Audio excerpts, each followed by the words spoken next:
number one, we start with who do you want to be in the marketplace? Because I think your pricing has everything to do with your positioning and your brand in the marketplace. So do you want to be a premium brand? Yeah. Do you want to be a luxury brand? Because you got luxury and then you got premium. Or do you want to be a mass market brand? It's not a good or bad. You got to pick which one. You got to just pick. Yeah. Right. How you want your position to be. And if you want to go super volume, and you're charging, $7 a month for a membership and you want tens of thousands of people in there, fantastic, right? Or if you want to go premium and you want to charge $10,000, $15,000, $25,000, but with less clients, fantastic. Or if you want to go super luxury and it's $100,000 per client plus percentage of upside, then you can do that as well. But I think it really boils down to who do you want to be in the marketplace, and then that's going to dictate your marketing, your conversion mechanism, your ad costs, and all those different things. Hey business owners, what if I told you that for just 90 cents a day, you could get access to $45,000 in business funding? I just launched my Credit Mastery community where inside you're gonna be getting exclusive access to our in-depth training program worth tens of thousands of dollars that's gonna teach you the exact strategies you need on how to restore your credit and on how to properly structure your business. You're also gonna be getting access to a financial consultant with over a decade of experience in the funding space that's gonna be working with you to reach your financial goals in half the time it would take if you were to do it on your own. And we're gonna be providing you 2 coaching calls a week where we're gonna teach you the exact banks that you need to go to get access to anywhere between $50,000 to $100,000 in business funding. This is the same community that helped Pat access $50,000 in funding from Chase, help Alvin get $8,000 in funding from Amex, help Matt boost his credit score by over 150 points, and help Donna delete a bankruptcy from her credit report. So if you're interested, click the link above or below the video to join now, and we'll see you on the other side of success. Let's go, family. Ladies and gentlemen, this is the Marvin Francois Show, your number one source for all things business, finance, and investing. And today is a very special day because our guest today is a father, husband, mentor, coach, entrepreneur, investor, public speaker, and business growth expert extraordinaire. He's the CEO of Strategic Scale Institute, a company dedicated to equipping entrepreneurs with the tools, information, and resources needed to multiply their profits, all while minimizing burnout, which has resulted in his clients earning an estimated $1 billion, you heard me correctly, $1 billion in revenue to date. Whether he's on stage teaching high-level sales strategies on how to turn clicks into customers or online teaching marketing masterclasses on how to convert content to cash flow, his mission to help entrepreneurs grow their businesses consistently, predictably, and sustainably is proof that his success in the space is not coincidence, it's confirmation. And today, he's here to do more of the same. Ladies and gentlemen, from Atlanta, Georgia, I'm here with the one, the only, my guy, Marquell Russell. What's going on, family? What's up, man? Hey, man, what a you took your time on that. Yeah. Had to, brother. You took How your are you, time on family? that. I'm feeling amazing, man. I'm excited to be here. I'm honored. Good. Listen, man, I'm excited to have you on too. We was talking about it off camera, but you're a gentleman that I've been following for quite some time now. And when we talk about all things business growth and business strategy, your name is always at the top of that conversation. So it definitely an honor for me to be able to have you on here and to give the game to my people and just have a great conversation, man. Thank you, man. I'm looking forward to it. Most definitely. So I did a okay job introducing you, but obviously nobody knows Marquell Russell better than the man himself. So for those who are unfamiliar, let's get them familiar. Who exactly is Marquell Russell? Yeah. So in short, I mean, it's crazy because bios kind of always weird me out a little bit. Okay. Because, the bios typically just give you the highlights, right? Yeah. And sometimes I'd be like, man, who is he talking about, right? So, like, in short, so I'm Marquell, like you said, from Atlanta, Georgia. I actually dropped out. I dropped out of high school in 10th grade, went full-time in the street. So, like, when I was growing up early, I always been entrepreneurial, right? So, when we lived in, like, apartments, I was the guy knocking on your door, like, hey, can I take your trash out? Then when we moved to neighborhoods with lawns, I was knocking on your door, like, hey, can I cut your grass? Right, so I was always figuring out a way to make some money, and then when I got into school, I was the guy who had the weed, right? So if you was smoking, you wanted to buy weed, whatever, I was that guy because I always had different connections. So I always been entrepreneurial, and the only people who I knew growing up who had money were drug dealers, like my cousins. So I went that particular route. I didn't know anybody else. I had NBA dreams and NFL dreams, like most young black boys from the hood, right? But I didn't really see that, and then a lot of people around me who I told that to, adults, they used to always say, you know, well, that's cool. Just make sure you got a plan B or something to fall back on, that type of thing, right? So I was like, so my plan B was to sell drugs. So I dropped out of high school in 10th grade, and the ideal job where I'm from was working for the city. Okay. And if you know what working for the city is, that's like, you know, fixing the potholes in the street or taking, you know, the trash trucks that come through. And I was like, nah, I can't do that, right? So I was kind of already dibbling dabbling. 10th grade, I dropped out because at that point I was driving to school. I was already making some money, and I was just like, I didn't really see how Algebra 2 was going to lead me to being a millionaire. And it just wasn't making sense no more. So one day I stopped going regular. I would go and then leave. And then one day my mom was like, these people keep calling me. She was like, if you're not going to go, you know, just don't go. Right. And I was like, all I needed to hear. So I was like, you know what, let's see. So I went back the next day. Me and one of my teachers me and one of the administrators got into it. And I was like, all right, that's it. So I full-time in the streets, and then fast forward 19, I was in jail, and my first son was born. And the first time I met my first son was like in visitation. So his mom brought him to see me, and yeah, so at that point, my dad wasn't around when I was growing up, so I was like, okay, I need to get out and do something different. Right. So I got out, and I was like, I'm gonna try the 2-job thing, because I know one job ain't gonna make me enough money, so I'm gonna get 2 jobs. I'm gonna do this thing legit. That didn't work out. Yeah. Right? I had a job working at Petro. Somebody who was familiar with Atlanta, like right off Bankhead Highway, you said Petro, it's a truck stop. Okay. So I'm in there changing oil and tires on big 18-wheelers. I'm covered in oil every day. It's like, it's bad. So one day I get a check. I take my son to the Atlanta Fair, and it's like some stuff we can't do because my check don't go far enough, right? Yeah. So I was like, you know what? Let me go back to what I know best. And I was like, I'm gonna just do it for a little while to get myself together. So when I went back in the streets this time, I started a record label because I knew people who rapped, I knew people who did beats. So, but I didn't do either one of them. So I was like, okay, I'm gonna take these guys who rap, people who do beats, and I got this book called Everything You Need to Know About the Music Business by Donald Passman. So I was like, let me learn this music business thing, right? Because where I'm from, like, you get money in the streets and then you start a label, right? Just like I saw, you know, Dre Parents do with Rap A Lot, you know, allegedly, you know, Master P with No Limit, a lot of that, Rockefeller, you know what I'm saying? So we saw a lot of examples, and that's kind of what I perceived from that. Right. So I started putting it together. I always been a visionary. I always had some influence. And then that led me into being in the club every night. In Atlanta, the club is popping every night. So I'm out promoting artists. So I'm out. And then one of my homies introduced me to his cousin, who happened to be opening a new strip club. And he was like, they need a promoter to come in and get a night. And I ain't really know nothing about club promotions. But like one of my clients and good friend, Crystal Brown, I heard her say one time, she said, my yes has always been more powerful than my gift. Okay. And I was like, that's powerful. I was like, that's the story of my life. Because even the club promotions, the streets, the music business, all of that, I didn't really know what I was doing. I didn't really have the gift to do it. It was just my yes that got me in these different doors, right? So I started doing club promotion. And then while I was in the club, when I went to one of my boys' mixtape release party, I went to his mixtape release party, and while I'm in there, somebody walks up to me. He thought I was somebody else. And he was like, man, how many people you know got a cell phone? And I was like, well, everybody know got a cell phone. And he was like, what if every time they paid their bill, you got paid? I was like, well, that'd be dope. And he was like, well, some of my mentors in the area, they're looking to expand. We're doing a meeting Wednesday. I want to invite you out. You know, they're making millions. And I'm like, all right, cool. Legitimate millionaires. Let's go see, right? Yeah. So again, that yes again. So I went to the meeting. They started breaking down this new ground floor opportunity, this network marketing opportunity. I didn't know what that was, but it was like ground floor opportunity. Like, what if you was in the room when Facebook got started, when Google first got started? And I was like, that'd be dope. Right. And it was like, that's this type of opportunity. It was $500 to get in. I was like, I'm in. Like, we blow that in the club. So I'm like, I'm in. I paid my way to get in. I paid half my brother to get in. And I had almost my first 2, because they was like, all you gotta do is get 2, and they'll get 2, and they'll get 2, and they'll get 2, and then you're making all this money. So I was sold. Fast, I didn't make as much money as I wanted doing that. However, it introduced me to personal development. It introduced me to personal development, and it introduced me to online marketing and direct response marketing.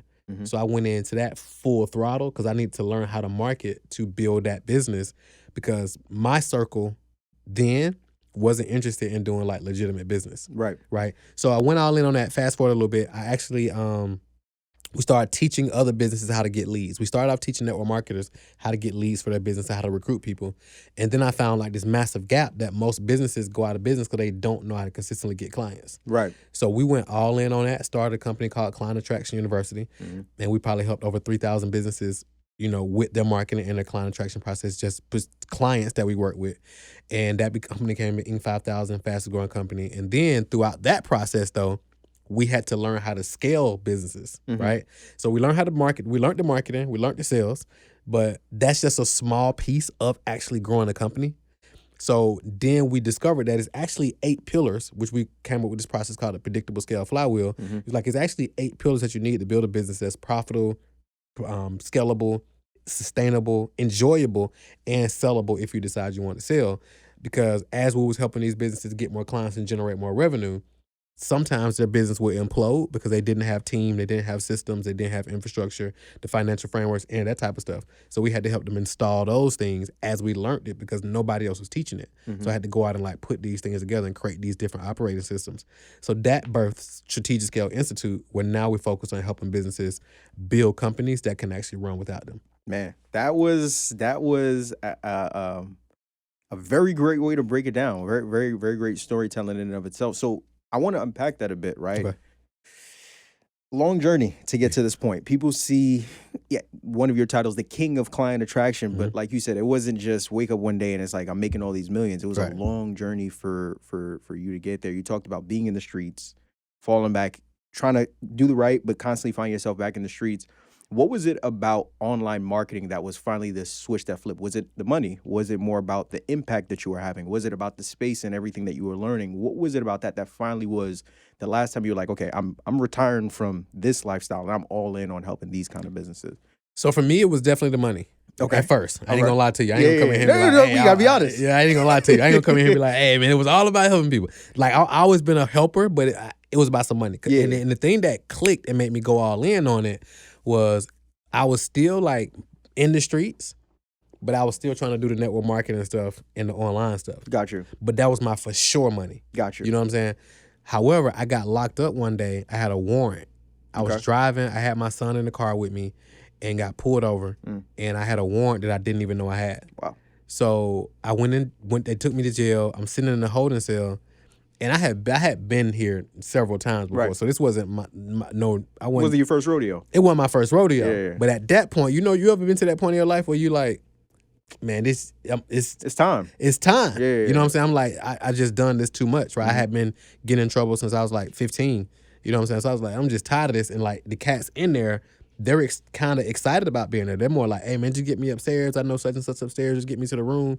And I'm like, man, if I get out of this, I'm good. And I'm like, I'm going to just draw the line and just go all in and really see how far I can go with this legit business stuff. So I think that was the thing that really, I was like, man, I just need to go out. So when I got out, I got rid of everything that I had going on and I just shifted gears and like, I was like, I'm going all in to like, I'm making this thing work. And fast forward several years later, I mean, I said it in the introduction, but when we talk about 1 billion, not MB, that's a very different conversation. And that in and of itself is a testament not only to what you've been able to do, but the impact you've been able to have on other entrepreneurs as well, which made me even more excited for the conversation because there's so much that you've taught in just free game, millions and millions of dollars worth of game that I really wanted to come on here and unpack. You slightly touched about one that we'll talk about a little bit later.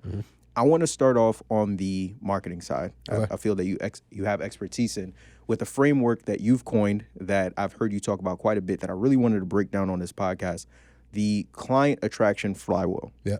For those who don't know what that is, could you break down what that is and how it works in business? For sure. So the client attraction flywheel, if you look at like a circle, right? And if you look at the top of it, the first part of it is Captivate. Okay. Right? So Captivate is getting attention, right? And I typically tell people it's 2 ways to get attention. Number one, you can do, hey, look at me marketing, right? Which a lot of people do because a lot of people lean on, well, I won't say a lot, but there's people who lean on like visual persuasion. Okay.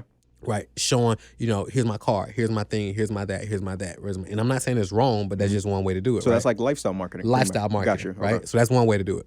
Another way is becoming magnetic. Okay. Right? So like, how do you become magnetic?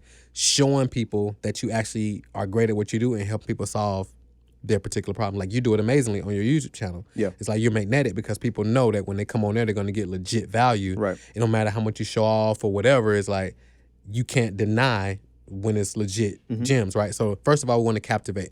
Then when we captivate, then we want to capture. So the second C is capture. So we want to capture their name, email, phone number for starters. Like I always tell people, there's 3 audiences that you want to build. Number 1 audience is you want to build an email list. Second audience is you want to build a social media audience. And number 3 is you want to build a pixeled audience. Pixeled audience is like when people go to your pages or they go to your Instagram, now you can actually show them ads because they've taken certain steps in your ecosystem. So you want to capture. And then once you capture that information or that data, then you want to cultivate. Cultivating is like, how do you communicate? Sometimes you ever heard the saying like ABC always be closing? Yeah. I believe that you actually should be ABC always be cultivating. That's good. Right? Because if you always be cultivating, we'll get to that in a second, but if you always be cultivating, you don't got to worry about closing. People will close themselves, right? So like, for example, when we connected, you was like, man, I've been checking out your stuff for years. Yeah. I had no idea. Right. Now we get to meet in person, and who knows where this relationship is going to go. Right. Because a lot of the barriers have been broken because we've been rocking for a minute without even meeting each other. Right. Now we can have different conversations based on, like, I didn't come in here, you're like, I ain't never seen this guy before. Yeah. Like, if I came in here, you were like, I never seen this guy before. Not saying that you would have been different, but it would have been more that we had to dig into because you weren't as familiar. You cold, right? But now you're like, no, I've been checking, like, seeing what's going on for a minute. So now cultivating, you cultivate a couple different ways. Cultivate is going to be emailing with value-based content. Okay. Podcast is an amazing way to cultivate. Very true. Creating content on your socials, Instagram, TikTok, YouTube is an amazing way to cultivate relationships. Right. Facebook groups, so however you nurture individuals, events, virtual events, live events. So how do you cultivate people? And then the 4th C is close. And not you closing them, but them actually closing you on why you should allow them to buy. Say that again? Them closing you on why you should allow them to buy versus you selling them on why they should buy. Let's break down this client attraction flywheel a little bit more. Let's go a bit deeper. I want to start with Captivate. Okay. Right? Getting attention and keeping attention. Yep. I think this is one of my favorite C's that I want to break down because, and I'm sure you've heard it too being in the coaching space, when we talk about Captivate and creating content, the number one complaint, especially for new or early stage entrepreneurs, is I don't know what to talk about. I don't know what to say. I don't feel comfortable getting in front of camera. Well, what if this happens? Like all these different excuses as to why people can't create content so that they can start captivating the audience that they want to sell to. If I'm watching this podcast right now and I see, Marquell Russell on here, could you give a content creation strategy that you either normally give to some of your clients or other business owners that you work with that someone could plug into their business today? Yes. Shoot, if you're watching this video right now and you've never created a piece of content and you're like, okay, Marquell, how do I start creating content? The first thing I want you to do is right now is I want you to grab your phone and I want you to open the camera app and I want you to start recording and start teaching something. And I'm going to give you a formula. I want you to say, I'm about to teach you blank. So here's the formula. Tell them what you're about to teach them. Teach them. Tell them what you just taught them. And then give them a call to action. Say that again, but say it slow. Tell them what you're about to teach them. Teach them. Tell them what you just taught them. And then give them a call to action. Okay. So for example, in this quick video, I'm about to show you how to create content to attract your ideal clients. Then now, so it's crazy. I'm telling you how to do it and then do it. So, in this video, I'm going to show you how to create content to attract your ideal clients. Here's how you do it. Number 1, you tell them what you're going to teach them, right? Just like I just did. I just told you what I was going to teach you. And then you teach them, just like I'm doing right now. I'm teaching you, right? And now I'm going to tell you what I just taught you. I just taught you the simple formula to create content. So now what I want you to do is click the link in the description somewhere and go get my cheat sheet on the show, on my top 90 content ideas that you can download right now so you'll never run out of content. Click on the link, go download that right now. So that's a simple formula and us just freestyled it, right? But the biggest thing is people are caught up on what camera should I get? Yeah. What microphone should I get?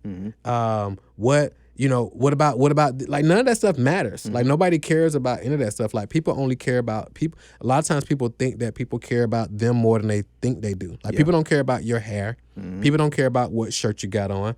People don't care, but people only care about Now, should you have quality audio? Yeah. Yes. If you can. Should you have quality lighting? Should you have should you have some of the things? Yes. But you don't require any of that to get. When I first got started, I had a webcam. Yeah. Right? No lighting, wasn't think about any of that type of stuff. Yeah. It was like you just turn on the camera and you shoot. And the beautiful thing is people will begin to see you evolve in your content increase. So like Kevin and I, we just launched a new show. And I'm further along in my journey and I still feel like I'm just getting warmed up. But we didn't launch it perfectly. We're still in here looking at like how can we make this even better? But it was like if we would have tried to get it better first, we wouldn't be 17 episodes into this particular point. But we're learning and we're getting data, we're watching it and we're adding it. But the biggest thing is people just overcomplicate and they overthink it when in reality, if you just get your phone and you just hold it up and you just shoot and you just teach, and it's real simple. If you read a book today and you got a nugget from that, pull out your camera and be like, hey, I just read this book called XYZ. I want to show up my number one nugget. Or hey, I just watched this podcast episode and here's a video I did that everybody watching this right now can do. You can hold your camera up and be like, hey, I just watched this podcast. I just watched the Marvin Francois show, and he had this amazing guy named Marquell Russell on there. And here's my number one takeaway from this episode. Boom. Right? And then share that, whatever it is. Share that number one takeaway and then upload it to your social and then tag both of us. And then we could share it too. Yeah, there you go. There you go. And to even piggyback off of that, even for myself, like, YouTube is the number one platform I'm prominent on. If you go to my YouTube channel, you look at like my top 4 videos, 3 of them were actually when I first started, and I was shooting on an iPhone with no mic, no nothing, and in like this loud, ominous space with all of this echo. And those videos have gone on to do hundreds of thousands of views and still, even where I'm at now, still generate leads and cash flow for my business to this day because I was just intentional about just serving. Yep. Like if you're someone who shows up every single day and helps your target audience get closer and closer to their desired outcome, I don't care if you're shooting on an iPhone, a Canon camera, or like you said, a webcam. Like you're helping me. So I'm gonna show up again tomorrow when you post your next piece of content. But I think people just, to your point, either they get caught up in the technical or they think that maybe they don't know enough to come on and serve. Here's what I found. At the core, people will tell you that they want to help people, but at the core, they actually care more about how they look.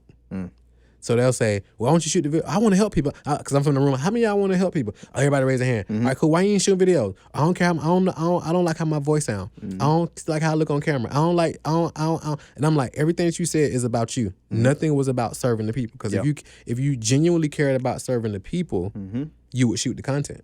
Right, because if you think about it, most people are terrified to speak on stage because they're so caught up on what other people are thinking while they're on stage. How's my voice sounding to them? What are they looking at me like that? What do I got on? What about this? It's like you're so in your head about what these other people are saying, you can't even show up present and serve the people. I remember one time, and this is through me doing my research, I remember one time you were speaking on stage. It was like an hour talk, and it was a clip. It was like a 15-minute clip from that hour talk you did. And you gave like a whole content. You started off as like, hey, who here is creating content? Nobody raised their hand. He was like, all right, cool. I'm going to give you guys a game on how to make it super simple.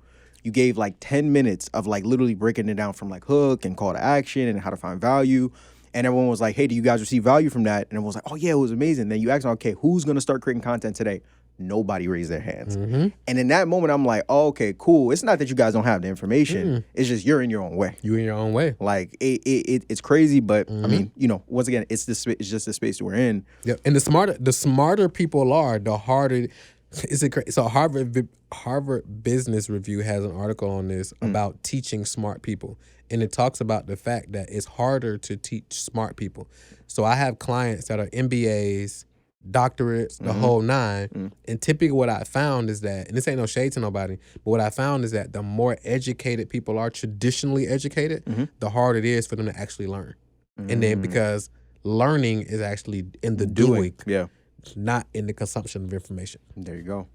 Let's dive deeper into Captivate, because when we talk about content, it's not just the organic side, it's also the paid side of things as well.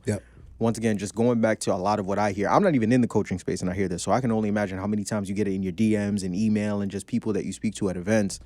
Paid ads. Ads don't work. When I get ads, leads suck. My click-through rate is down in the dumps. Like, ads don't work. I'm gonna just focus on, for the people that don't like ads, they're just like, I'm gonna just stick to 100% organic, and I'm never gonna spend $1 on Facebook or TikTok or any of these platforms to get my stuff out there.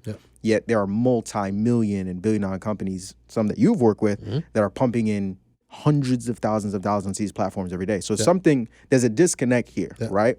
Why do most entrepreneurs struggle when it comes to having success, when it comes to doing paid ads, and how do we fix it? Great question. So basically, because a lot of times people think that ads only are designed to add gasoline, right? Okay. Ads are a magnifier. Mhm. So people don't think about the offer, Mhm.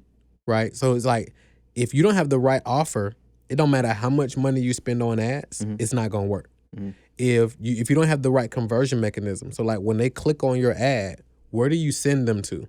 Like I'll see people ad, and it's like they're having people go directly to their main website. Mhm. And it's like, what are they supposed to do here? Are they supposed to scroll down and do XYZ? I'm like, well, how do they know that? Mhm. And they're like, It's like, that's not how it's supposed to work, right? And then it's like, all right, when they opt in here, I feel like, first of all, when they get to this page, it's not clear on what they get. Yeah.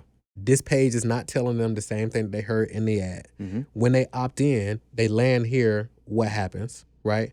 And then what's your follow-up sequence? Like, most people don't have an email follow-up sequence. They don't have any retargeting. They don't have any of that type of stuff in place. So it's like, ads are just, if you look at an iceberg, Mhm. right? The ad is the tip of the iceberg. Mhm.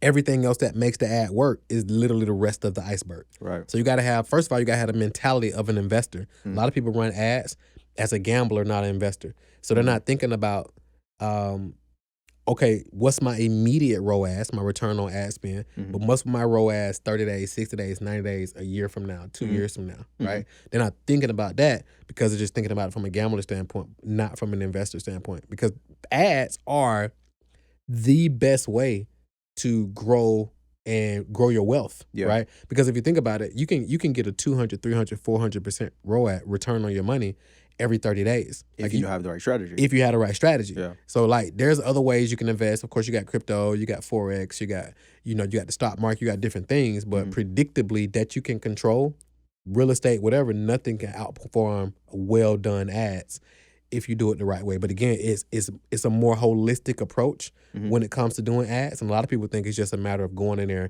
clicking a few buttons, uploading the image, shooting a video. But it's like, it's multiple different components that actually make an ad work. We don't have to get too much into the nitty gritty of the behind the scenes and strategy, but similar to what we did with content, could you give a simple framework we could use in terms of just how to write or create a good ad that we could launch today? For sure. So basically what I would say is, so let's just say, for example, give me an offer.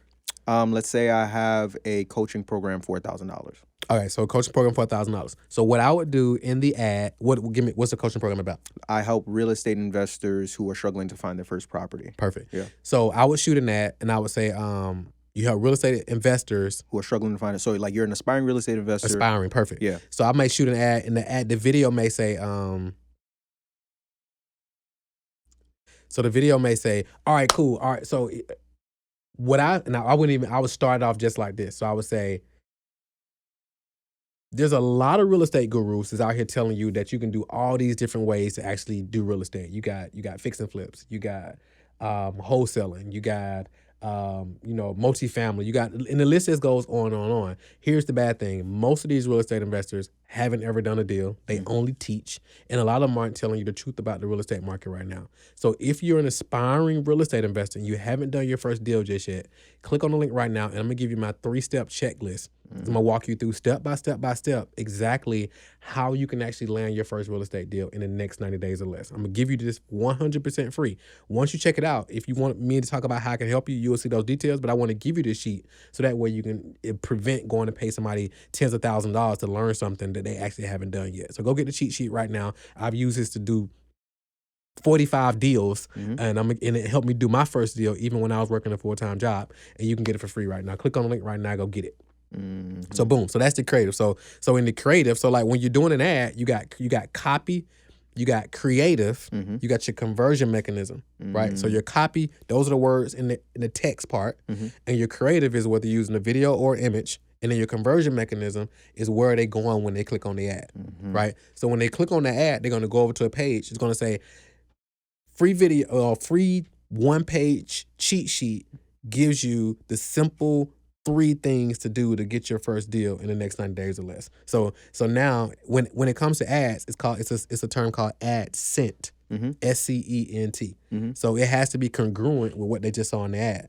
So now we want that landing page to say exactly what we just said in the ad, right? So now they're going to go over, they're going to enter the name, email, and phone number. They're going to go over, and in that now it's not just going to be a downloadable. Some people on that next page, it says, check your email for the thing. It's like, that's a huge mistake. Right. Like, that's a huge missed opportunity. Right. On that page, what we're going to do is we're going to say, hey, congratulations on getting access to this cheat sheet. Let's get right into it. I'm going to walk you through the cheat sheet right now. And I'm going to like literally go into the cheat sheet. Let me share my screen. I'm going to walk them through it. Boom, boom, boom, boom, boom. And then it's okay, cool. Those are the steps. And if you're like, hey, if you're anything like me and you want to get this done even faster, we got a program where we custom walk you through this whole process step by step by step. We even provide deals to clients. So as we're getting new deals, we got so many deals coming in, we can't handle them all, right? But we actually not only present these deals to you, but we also got private money lenders who can actually help fund the deals for you as well. And we walk you through this whole process. If you like the sound of that and you want all the resources, all the tools, et cetera, et cetera, et cetera, and we guarantee results because as long as you're doing the work, right, we work with you until you actually close your first deal. So if that's something of interest to you, click on the button below, schedule a quick call, and let's get on the phone and see if it's a good fit. Hey, business owners, what if I helped you get access to $50,000 in business funding for $1 a day? Would you be interested? Well, inside of my Credit Mastery community, you're going to be getting exclusive access to our in-depth training program that's worth tens of thousands of dollars to give you the exact strategies you need on how to restore your credit and on how to properly structure your business. You're also going to be getting access to a financial consultant with over a decade of experience in the funding space that'll help you reach your financial goals in half the time it would take if you were to do it on your own. And we're going to be giving you 2 coaching calls every week that'll give you the exact banks you need to go to get access to $50,000 to $100,000 in business funding. This is the same community that helped Pat get access to $50,000 in funding from Chase, helped Alvin get access to $8,000 in funding from Amex, helped Matt boost his personal credit score by 150 points, and helped Donna delete a bankruptcy from her credit report. So if you're interested, click the link above or below this video to join now, and we'll see you on the other side of success. Let's go, family. Masterclass. There you go right there. So that's the Captivate side of things. Yep. And then let me add this. Do that. Typically about 10% of those individuals are going to book a call. So we got about 90% who don't. So now we need to put them in a follow-up sequence where every day we're sending them more value, teaching them more stuff, and then just continuing to invite them to a call. And now that's what we go into. I think we're finna go into. That's more, I think, the Cultivate That's side. the Cultivate. Let's talk about Capture real quick. One of the things I've heard you talk about in one of your presentations is the importance of having a good lead magnet. Because if your free stuff sucks, why would I think that your paid stuff is going to be any good? How do we go about creating a valuable lead magnet for our audience? I would say stop. I'm so glad you hit on that. I would say stop giving away free stuff. Explain that. Let me explain it. Yeah. Stop giving. So like some people like this the free stuff, but this the paid stuff. No. Give away the paid stuff. You get what I'm saying? Okay. Like, all right. I just, thank you, Holy Spirit, right? I just got this download. Okay. So God wants us to give us his what? His best. And God also called us to serve his people. So why would we give his people less than his best? Right. Or, right? So, or less than our best. I'm with you. So it's like, I wouldn't sit back and be like, all right, I know I'm trying to nurture Marvin to become a client, but let me give him this. In the meantime. Yeah. Like, no, I'm going to give Marvin my best stuff. Right. So you can be like, this is incredible. Right? I can only imagine what the pay stuff. So a lot of times people ask me, well, should I sell this for $97 or $497 or whatever? I'm like, nah, give it away for free. Give that away for free. So they can be like, wow, this is incredible. But now if I give that away, because this is going to be a common question. Well, this is my best stuff. If I give my best stuff away for free, how does my business make money? If that's your best stuff, then you got to get better. You're probably not as good as you think you are. You need to get better. And here's the kicker. Talk to me. Here's the kicker. Information is abundant. Implementation isn't. So you give away the information and then you charge a premium for the implementation, because the implementation is where the transformation comes from, not in the information, because information is everywhere. This is good. So like they're gonna pay you to synthesize, to implement. So that's why I tell people, even when you sell higher ticket offers, people be thinking you got to give them more stuff because they're paying you more money. They're actually paying you more money for less. They want you to condense it. So it's like, how do you don't give away don't be like, oh, this is a free. It's like, nah, give them your best stuff. Because there's a lot of people out there just throwing stuff out there. Like, the best way to prove to people you can help them is by actually helping them. So you give them your free stuff and you say, okay, if you like this, you will love X, Y, and Z. X, Y, and Z. Okay, this is good. It's like, if you think about it. Talk to me. One model who gets this is Chinese restaurants. I don't know if it's like this here, but in Atlanta, if you walk through the food court, they out there with samples. Okay. I don't think they do that here in New York. Yeah, so in Atlanta, like if you walk through the food court, like the Chinese restaurants, they giving you samples. Right. And like, hey, sample, right? And then you go over, you might be on the way to Chick-fil-A, right? But they get a sample, you like, Hold on now. You like, hold on now. You like, hey, let me get some of that and some rice. But they not like, hey, let's give them this and then see if they'll like the less than stuff and then sell it. Nah, I'm gonna say let you sample my best so that 100%. You know what we got going on in the kitchen. I call it the dope boy method. It's the same thing in the streets. Like if we on the block and you got the new work in, you're not gonna go out and get samples of some You're not gonna be like, oh, we're gonna get them samples of this, which ain't really that good. It's like, no, you're gonna go out there and get samples of your best stuff because now you know, like, oh, when they ready to buy, who they gonna come see? Yeah, boy, you are truly. Okay. You get what I'm saying? I'm with you. This is very, very powerful stuff. So that's the capture side. Let's swing over to Cultivate. Okay. You talked about in another one of your presentations, you talked about the 7-11-4 rule. Yep. Right? You need an average of 7 hours. Average prospect needs 7 hours of research, 11 touch points in 4 different locations before they buy. Yep. So when it comes to the cultivation process, what are some of the different ways? You talked a little bit about email nurture and content and things of that nature. Break down, if I'm trying to create the absolute best process to where once I capture somebody, I nurture them so much where it's like, I got to give this dude or I got to give this woman my money. What does that cultivation process need to look like? So great question. So it's crazy that I actually posted on the way here. Okay. Was on the flight. Okay. And I talked about last weekend we did our client only boot camp. Awesome. And, you know, right now everybody's talking. And what the statement I made was old is new again. And basically what I meant by that was at one point, a few years ago, everybody was like, you know, automation. You know, don't pick up the phone and talk to people. Just automate that, use a bot, whatever. Don't like talk to people. Even to the point where it was like even doing a webinar live wasn't cool anymore. It was like, man, just automate the webinar. You know, don't reply to your DMs. Just let a bot do that. So it was like, just automate everything. But that caused people now more than ever to actually crave high touch and like human connection. Right? So I was like, well, how do you and then the second question I asked was like, how many of you would engage with if you DM somebody who you want to work with, how many of you would engage with their bot and go back and forth with their bot? Nobody raised their hand. And I was like, let me drive this point further home.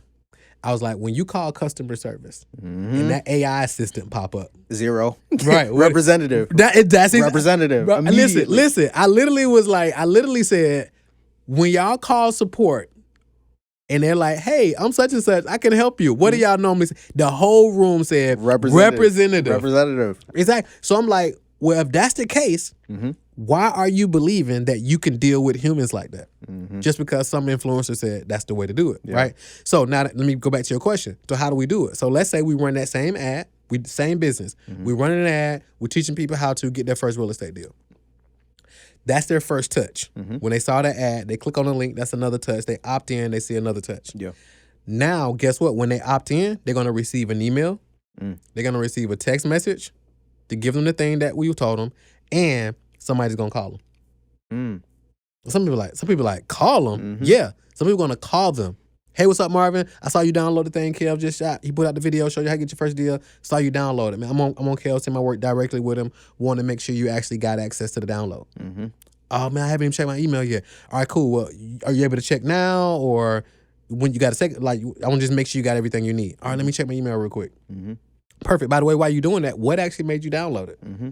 Oh man, I'm really looking for a dumb deal, blah, blah, blah, blah. Have you tried other stuff before? Well, I bought such and such thing, it didn't work out. Well, what has you want to get into real estate? Oh, this is good. You know what I'm saying? Now we having a conversation. Now it's like, all right, cool, man. Like I said, this was just designed to make sure you got everything. If you want to have another quick call, or if you got a few more minutes, we can actually talk more about some other resources that we may can connect you with.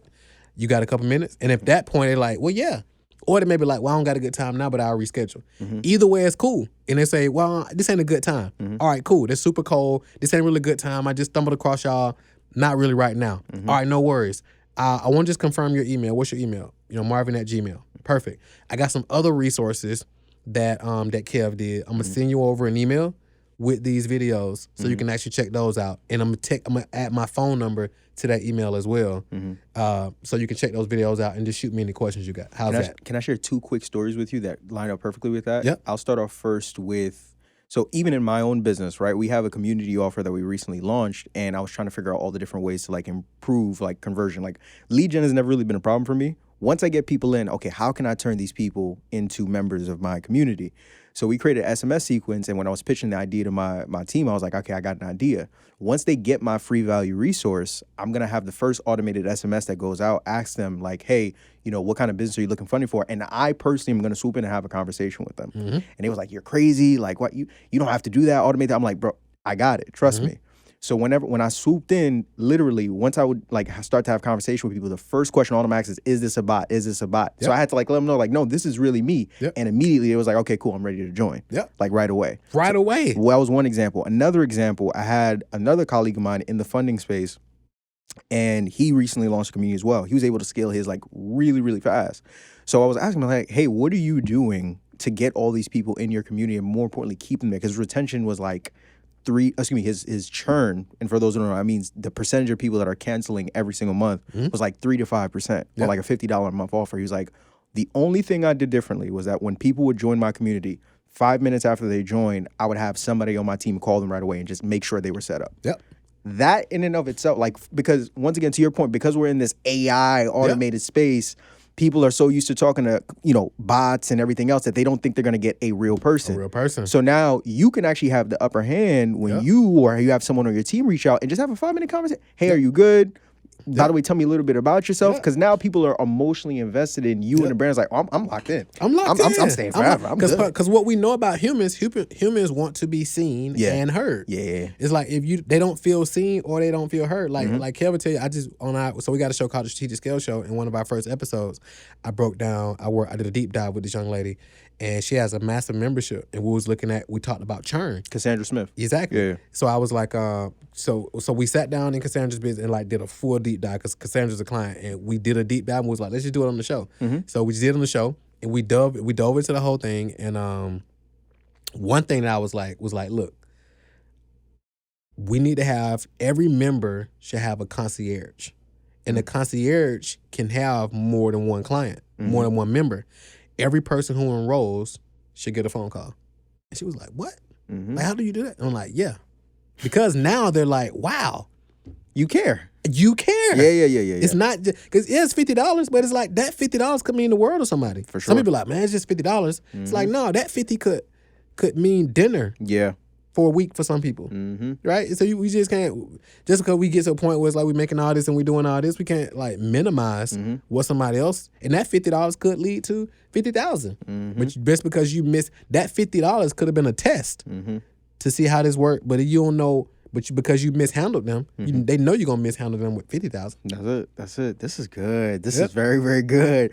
All right, let's dive a little bit more to the final C, which I think is actually a great segue more so to the sales side when we talk about close. Yep. I want to talk about sales. I want to talk about pricing. I want to talk about offers. Yep. Because I think there's a lot of problems that most business owners deal with in this arena. Starting off more so with the pricing side, right? I think one of the common things that I see most individuals talk about is, well, I have this offer. How do I know if I charge $4,000? How do I know if I charge $5,000? Do I charge $300, $500? Like, what is the price tag I put on this to where it makes sense to where I'm not short of myself, but I feel like I'm getting enough return and people actually want to buy? And a lot of times it's so bad to the point where I'm sure you've seen this. You have people who have one offer and they're changing the price on it like every other week because they don't know. They don't know. You've worked with a lot of these business owners. What's a framework or teaching that you're giving a lot of them that they are implementing in their business that people who are watching in this audience can take as well? So I was talking to our CFO the other day, and he was like, man, I'm so fascinated about how people do their pricing. Okay. He was like, where do people get these prices from? Like, he was like genuinely curious. Right. Because if you think about it, like somebody may charge $9.97 just because that's what other people are charging. Yeah. Or $2.97. And it's like they actually haven't sat down and ran the numbers of like, yeah, you're selling a lot of these for $2.97, but are you actually profitable when it comes to like your delivery? I just did another deep dive with a client. And as we ran down his numbers, I did this like two totally different business models. And as we ran down the numbers, they actually realized that they're in the red every time they enroll a new client. Well, they're like, because in their mind, they're like, well, it's just my time that I'm delivering. And it's like, your time has a value too. So once you run those numbers, you're actually in the red with every new client. So typically it's like, for number one, we start with who do you want to be in the marketplace? Because I think your pricing has everything to do with your positioning and your brand in the marketplace. So do you want to be a premium brand? Yeah. Do you want to be a luxury brand? Because you got luxury and then you got premium. Or do you want to be a mass market brand? It's not a good or bad. You got to pick which one. You got to just pick, yeah, right, how you want your position to be. And if you want to go super volume and you're charging, $7 a month for a membership and you want tens of thousands of people in there, fantastic, right? Or if you want to go premium and you want to charge $10,000, $15,000, $25,000, but with less clients, fantastic. Or if you want to go super luxury and it's $100,000 per client plus percentage of upside, then you could do that as well. But I think it really boils down to who do you want to be in the marketplace? And then that's going to dictate your marketing, your conversion mechanism, your ad costs, and all those different things.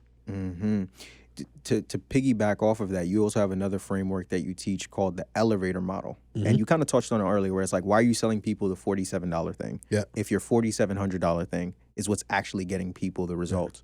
So dive a little bit more into that and how that works perfectly with what you're talking about in terms of if I'm a business owner, figuring out what pricing model and I'm choosing for this offer that I'm putting out to the market. This brother did his homework. Yeah. For sure. Had to. His brother did his homework, Kev. So the elevator funnel. So when I first came into the online world, the model that everybody was doing and teaching, and it was fascinating, was like you sell something, you sell a tripwire, that they called it. Okay. Then you upsell them something, and then you upsell them something, then you upsell them something, then you upsell them something, and then you eventually get to the higher ticket offer on the back end. Yeah. I saw it, tried to do it a little bit. It just never sat right with my spirit. Okay. And the reason why, now some people do it in integrity, but a lot of people weren't. Their only goal for selling the low ticket was to offset ad expense, right, and to get them to buy the next thing. And to me, if you only sell somebody something just for the sake of getting them to buy the next thing, I believe that's out of integrity. Because they bought this thing to get a specific transformation. Okay. If that thing doesn't get them the transformation, why are you selling it to them? Right. You know what I'm saying? Right. So integrity to me is you never sell somebody less than what you know they need. Right. So like if I know you're very thirsty, I wouldn't be like, hey, buy this much water. Right. Because I know that's not going to do it. I'm like, you need a full bottle, for example. Right. So that was what I call the stair step model. Free, $97 or $7, $297, $497, $5,000. You know what I'm saying? To finally get to the main thing. Because I don't know if you're anything like me. It's like if I knew you had a $5,000 thing, and that was the thing that's going to really get me the result.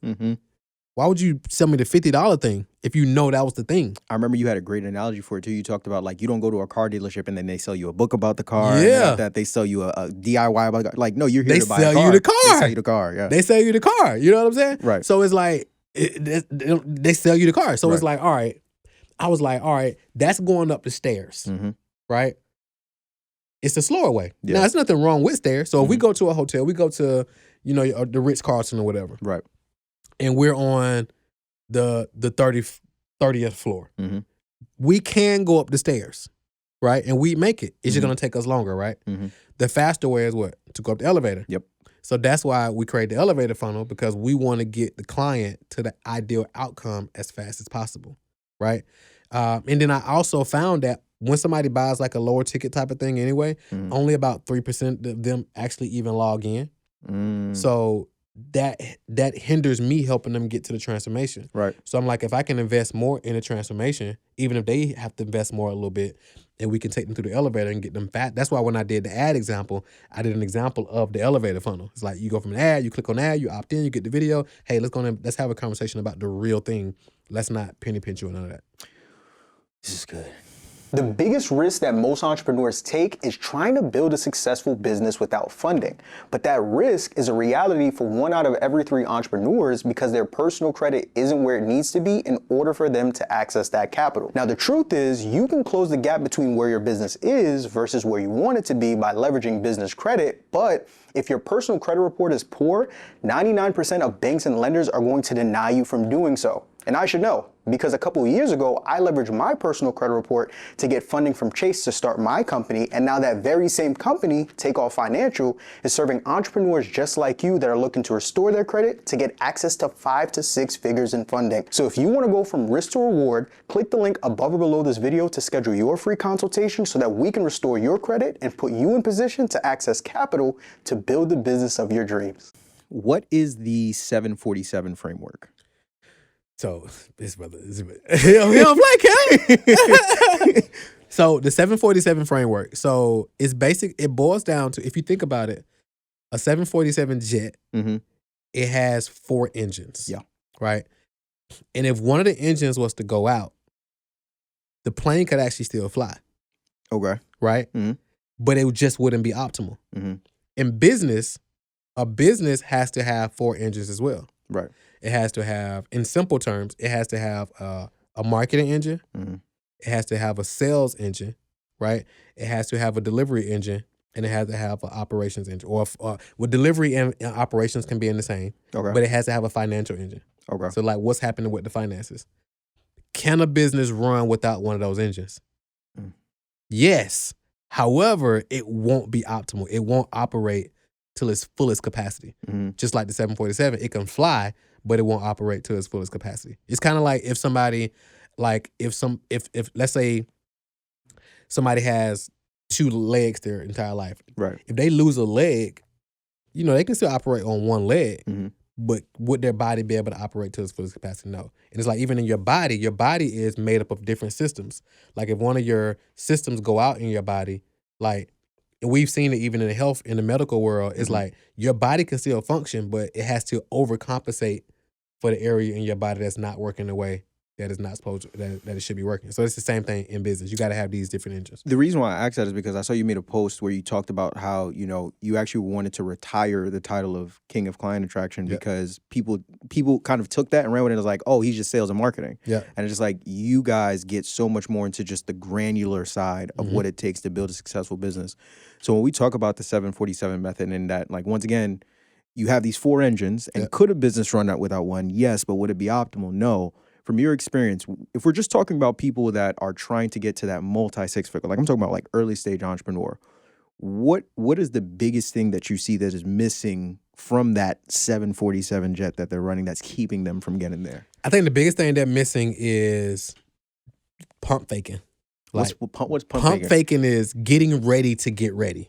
Okay. Like they're trying to get another logo did. Mhm. They're trying to get their website perfect. Mhm. They're trying to do another headshot, another brand shoot. Mhm. It's like you don't need all that to get to 6 figures. Like Yeah. because let's say for example let's say you're a financial firm or you're a coach or a therapist, whatever your model is. Yeah. Let's say you sell a higher price offer Mhm. and you sell it for $5,000. You only need 20 clients. Mm. You know what I'm saying? So it's like, what if you just focused on marketing and sales? Mm. Because now you need to start getting some proof of concept. You need to figure out, do you even really want to do this business for real Mhm. before you start investing in a lot of infrastructure? Mhm. Because you may realize you don't want to even do this business. So I was interviewed the other day, and it was like the gentleman asked me, somebody who's listening right now and they're brand new, what would you tell them to focus on? I said, tell them to focus on serving getting and serving their first 10 customers or clients. Mm. That's it.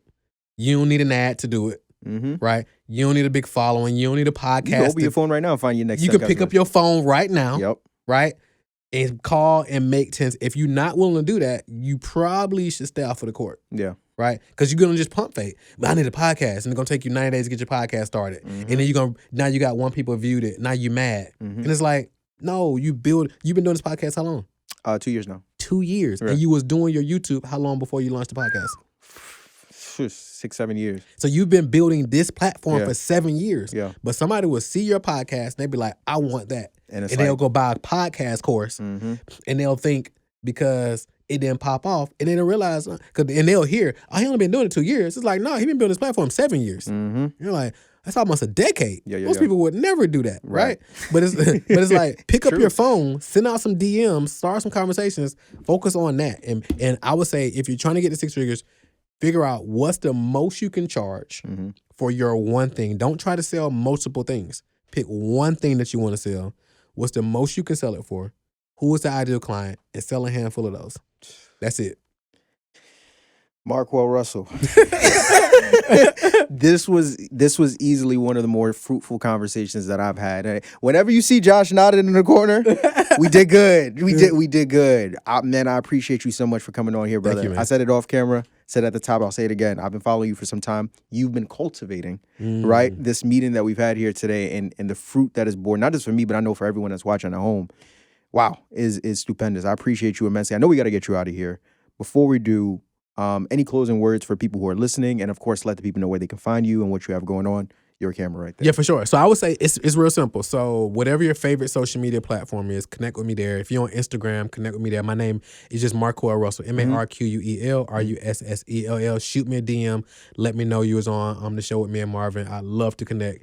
And then also I put together a page. If you go to scalemadeeasy.com, so SCALE, made, MADE, easy.com. I got tons of free resources over there that you can dive into and actually dive into those 4 engines that we talked about. And if you want to build a business that's more predictable, more scalable, more sustainable, more enjoyable, and sellable if you decide to sell in the future, all the assets are there for you. So you go to scalemadeeasy.com and grab it. And my closing remarks, I would say really understand that we're in the best time in the history of the world to be alive. Yeah. Like, I don't care what the media is saying, what politicians are saying. I don't care what nobody's saying. We live in the best time in the history of the world to be alive. Like, we're on a podcast right now. It's probably millions of people watching this video. Like, if you think about our ancestors, on my wall, I got just Black business icons in my office. And if you think about Madam C.J. Walker, she built a multi-million-dollar organization. She didn't have social media. She didn't have a podcast. You know what I'm saying? She was like literally on the back end of slavery. Like, if you think about what they built, O.W. Gurley's, if you think about the A.G. Gastons of the world, you know, all of our ancestors who built something massive, they didn't have what we have. Because we have it, a lot of times we take it for granted and we're pump faking and trying to get ready when you got access to all the resources that you could ever require. And you can tap into a brother like my guy Marvin, who can actually help you get the funding. Come on now. Right? To fund your dream. And then when Marvin help you get the funding, then you come see us and then we'll help you properly allocate the funding so you can actually build something for real. I love it. And listen, on that note, I couldn't have said it any better myself. Ladies and gentlemen, thank you so much for tuning in to a powerful, powerful episode here on the Marvin Francois Show.